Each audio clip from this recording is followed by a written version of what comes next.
Jesus Christ. One of the most iconic humans to ever walk the earth. Why? What was it about Christ that had such an impact on us? Well, clearly his death, the way he died. And not just because at that time, so many people were crucified, so it wasn't the actual physical scenario of his death, but it was his presence when he died. How he treated people who were killing him is what had such a big impact. And even throughout his life when he was teaching, it was people's witness of how his presence was during any given scenario or situation. Because Jesus lived from a different space than most of us live. And that was what inspired people around him. That was what made people follow him, was his ability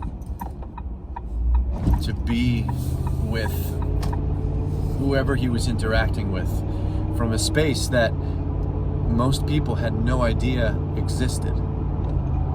They can feel it. You can feel it when it's there.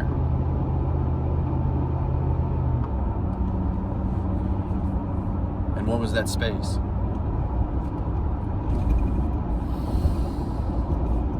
Where was he coming from?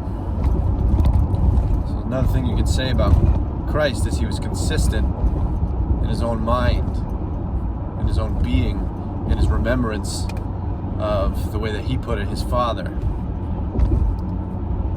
He lived in constant remembrance of his Father, of the divine presence.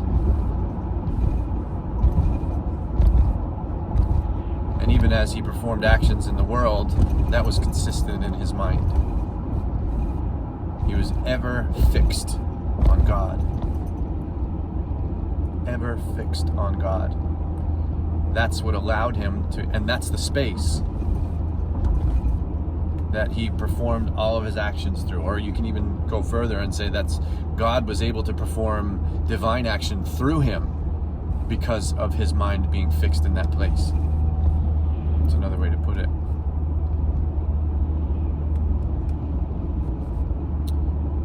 And this is one of the most inspiring things that anyone could witness.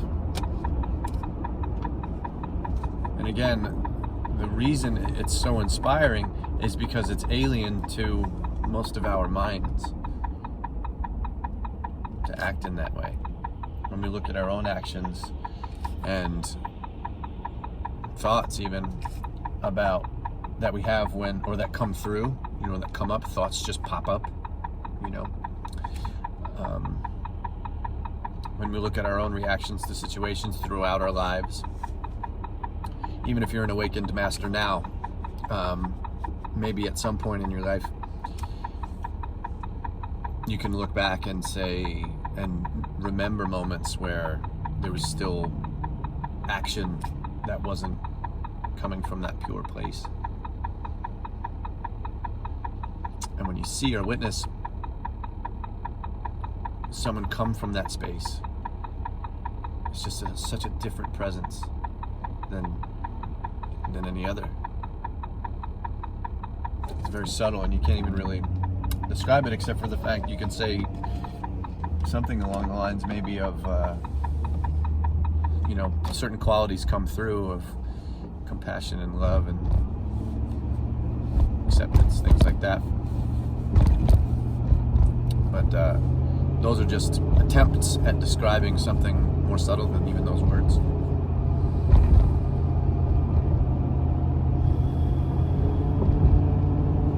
So this is something that we can all accomplish.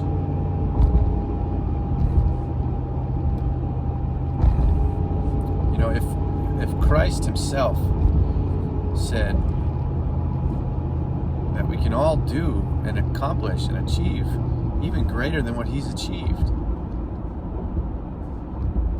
Christ said that to his students.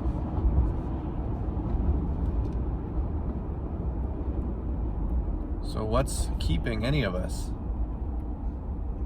from becoming more Christ-like?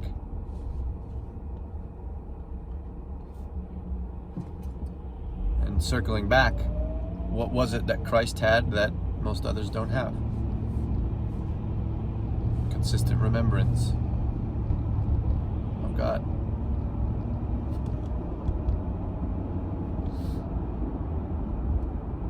So maybe we can try. And it's kind of fun if you practice this, because ultimately, I mean, it's all the time. I'm talking about all the time. I'm not talking about like just when you're having experiences with people. I'm not talking about just when you're meditating. I'm not talking about just when you're doing your spiritual practice. I'm talking about when you're tying your shoes.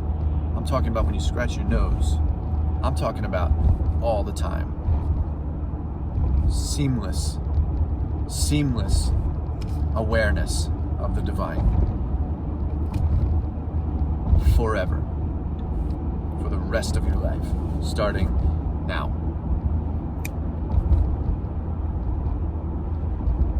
So we can have fun with it, because there may be a period of time. I mean, I may have just snapped my fingers and you're in, and you're Christ-like. Maybe. That would be wonderful. I hope so. But there may be a period of time where,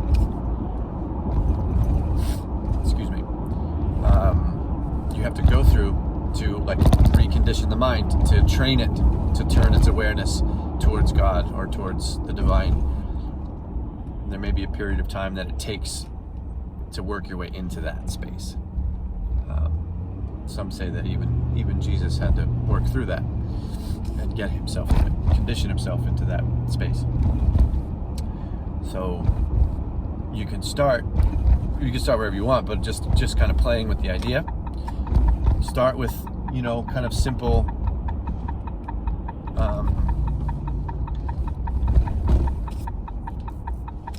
basic tasks like tying your shoes. Think about God. Like, it comes down to letting everything, every moment, trigger you to divine awareness.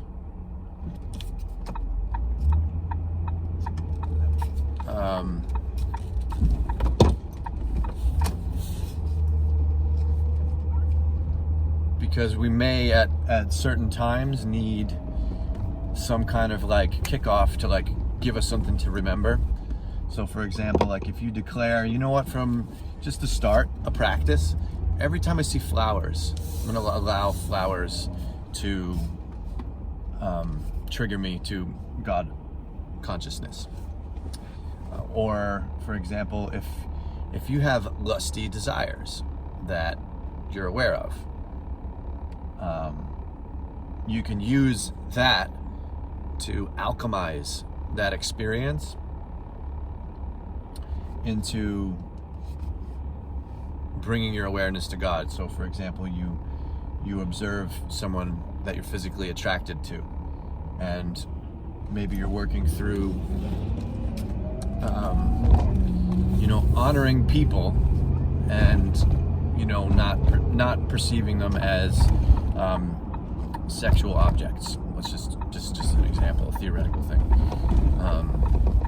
You can use that to trigger yourself to God awareness. So then you can change all of the stuff that used to, maybe be toxic for you into something really beautiful. If you shift moments that you're triggered to anger, and you use those moments as kickoff points for you to return to God consciousness, to divine awareness, to pure awareness, or whatever you want to say. And it's as simple as thinking about God, even contemplating God. And, as, you have those feelings come up of anger or lust or whatever it is, just immediately, eventually, first catching that and then bringing yourself into just think about God, think about the mysterious qualities of God, or even just ask the question, you get angry, what is God? Immediately, just shift it and see what happens.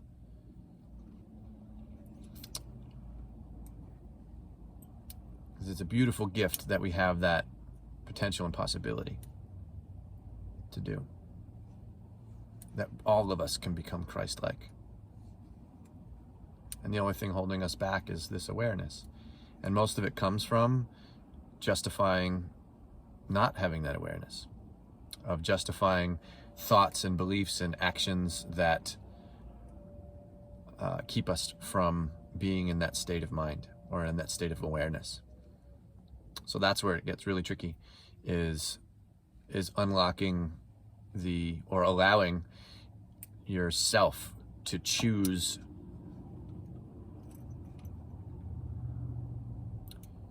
or rather discover the moments and reveal honestly the spaces and places where you've built up these walls against your own divinity, your own divine consciousness. That's all that's separating you from being Christ-like.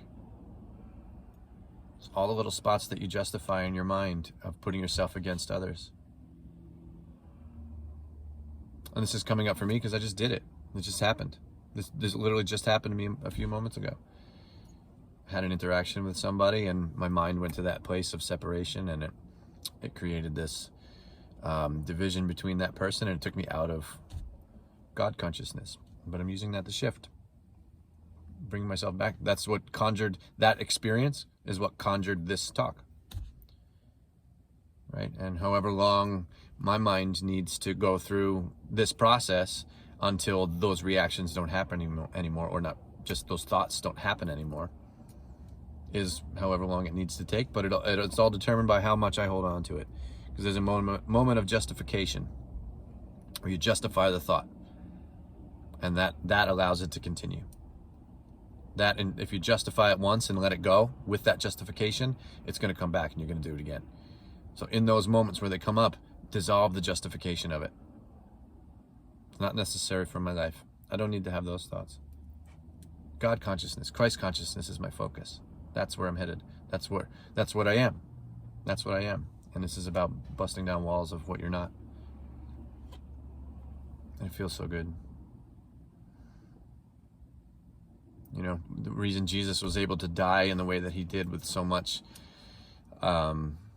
still continue with so much love in his heart for all humanity, even those who were killing him so brutally. The reason he was able to do that is because he was connected with a part of himself that wasn't touched, that didn't experience the pain, that didn't experience the suffering. He just rooted himself there.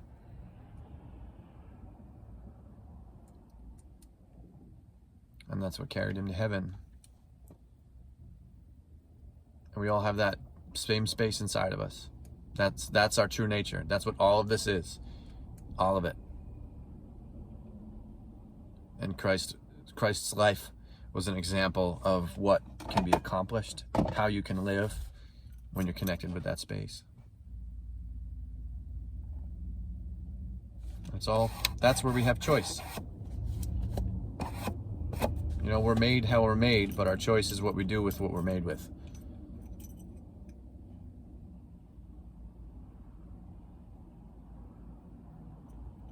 That divine space inside of myself honors that divine space inside of everybody. Thank you for listening. Namaste.